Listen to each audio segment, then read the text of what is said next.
This is a car key for a Mazda 6. Is our FOB.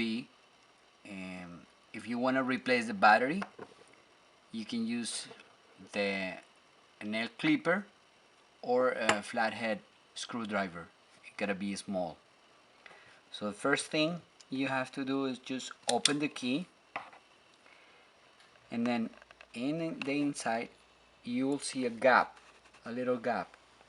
So you can, using the nail clipper or the screwdriver, push and release the key. Just push the hole and you release the key. Then from this side you can see these two little small holes. Let's choose this one.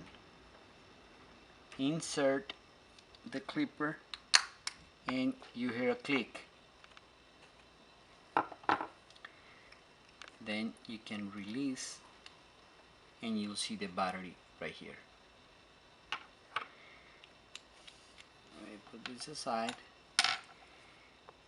The battery number that you have to purchase is at CR1620. CR1620. You can find it in Walgreens or Walmart, CVS. It's not gonna cost more than $5. So you remove the battery, put the new one in there, and then you can reassemble. Just put it back.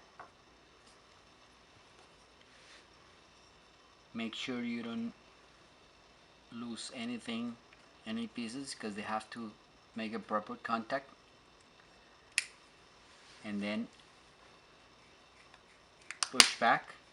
You can see it's completely closed on this edge, and this one is where the key is gonna be